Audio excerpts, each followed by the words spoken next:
was treated the way I was. Omar came in. His uncle is Abu Jahl. But the companions said, no, we treat you like one of us. Once these people come in, we've been working on it, giving them the pamphlets, giving them the dawah literature, giving them the Ahmadiyya tapes, giving them the YouTube things, giving them all the other things, send them the tapes, send them the postcards when you're on Hajj, send them everything when you're on Umrah, we're giving them all the details, we're giving you the dawah, you become Muslim, okay, now get out of here. Okay, here's these books, I just got these for you, 2 big shopping bags full of books, hardback as well, so they're extra hard to read. Take these home and welcome to Islam. Then they come to the masjid to pray. I say, excuse me, brother, can I just talk to you for a second? I noticed you doing this in the prayer. You know that's wrong. And then all of a sudden, that's it. Every masjid they go to, excuse me, brother. Is this high? They have to be told. How long have you been Muslim? How long have you been Muslim? How long have you been Muslim? And they always have to tell their story. Oh, when did you become Muslim? Oh, blame you. Oh, it's a new Muslim. He's been Muslim 5 years. He's not new anymore. He stopped being new after 2 weeks. He's a new Muslim. Want to come tell your story? Can you imagine how humiliating that must feel? What? You guys are Pakistani? Okay, do you want to tell your story about forced marriage? We make the same assumption? We'd be hot. Honestly, we'd be angry, wouldn't we? Sick and tired of that. That's nothing to do with me. I don't want to talk about that. But the way that we are with the person that's the new Muslim that comes in, okay, he's Muslim for 2 weeks, but we have to assign a murshid to that person. Abu Bakr was assigned to Omar as his murshid, as his teacher. And so Abu Bakr was teaching Omar the wudu and teaching him how to fast. And then it got to the point where Omar and Abu Bakr became competitive. And so Omar said, I prayed tahajjud last night. And Abu Bakr would say, oh, that's good. He said, I've been doing it lately. So yeah, how much was your witr? It was 3 rak'ah. Mine was 5. Okay, I'm going to give away charity. And Omar used to get upset because he'd come back and hear, you know how much charity Abu Bakr gave? He said, how much?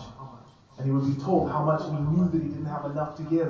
And he thought, oh, I'm going to have to do something else. So he would instead give something else in charity. He became competitive. So much so, and this will be the last point I make, so much so that Umar, he gave one of the companions a list of, or a bag of items to give to one of the other Sahaba. And he traveled a long way to give them. And when he reached that companion in Sham, he was given gifts back from that same companion. And one of the gifts that the companion gave him was 10 apples. Apples were plentiful in Arabia. It's 10 apples. So he took them back, these 10 apples, back to Umar. But on the way he became hungry. And so he ate one of them, the whole thing. Extremely hungry. He said, I'll pay it back once I reach that. And he shook out the bag, and Umar saw the 9 apples there. And he said, where's the other one? And the Sahabi said, how did you know that there was one missing? He says, because the Prophet ﷺ said, whenever you do one good deed, Allah gives you 10 like it. That's not even knowing about it. He knew that one's missing. And these are the type of people that are waiting to come in. But what part have we played in sort of keeping them out?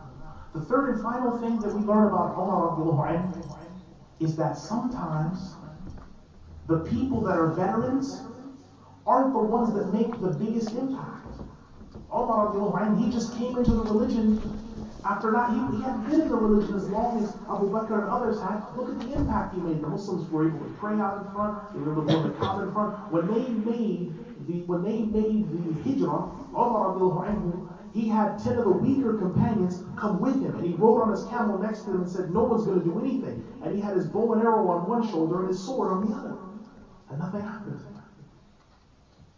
So sometimes it may be that a Muslim may come in from the outside. New Muslim. He memorizes the Quran in a year. He does this, he does that. And all of a sudden, he passes you. That can happen. The Ottomans, they were Turks, they were not Arabs. They ruled, they were the Khalifas for 800 years when the Arabs dropped the ball. They carried the religion. So what I say to you then, ending all of this off, is this. Omar is the example of the classic person that's hostile against Islam. And it may be that these people that are hostile, whether they're then or now, maybe they're waiting to hear what you've got to say. partner at school, the guy you play snooker with, your next door neighbor. They might be hostile because they don't know anything about Islam, except that what we've showed them that we're scared of them and that we don't want to talk to them, and we live in our little hole, and we stay in our little life, and they stay in their little life. And he's like, yeah, so I have nothing to say to these people. And they say Islam must be a religion for people who aren't white, or who aren't black, or who aren't whatever. Because we haven't presented them to anything else. So my final bit of advice is, when you're thinking about anything, whether they're Muslim events, whether they're Muslim gatherings, start thinking about these people that are coming in from outside. Start thinking about them. They're coming in from outside. What do we want to show them of the faith? And how do we want to guide them? Because otherwise they'll just stay enemies to you. After the 11th of September 2001 attacks, people were really proud because they said, the Quran sold out on Amazon. It sold out in New York. It sold out in California. They said, alhamdulillah, subhanallah. But actually, astaghfirullah. Because no one gave those people dawah. They bought the Quran themselves from Borden's books and just became Muslim. We didn't get any reward for that in terms of directly going to them. Let's think about that and try to get the reward here. وصلى الله على سيدنا ونبينا ورسولنا محمد بن عبد الله وعلى آله وأصحابه وسلم أجمعين يا أرحم الراحمين سبحانك اللهم وبحمدك وأشهد أن لا إله إلا أنت أستغفرك وأتوب إليك إنه غفور رحيم يا أرحم الراحمين. Thank you for listening.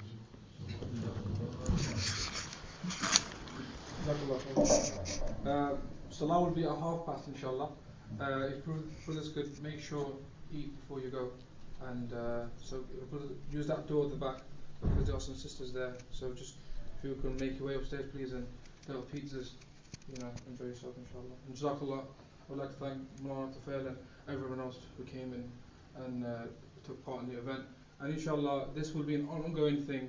Every month we should do one, talk about individual Sahabi's life, and we'll see how it goes, inshallah. Jazakallah for coming.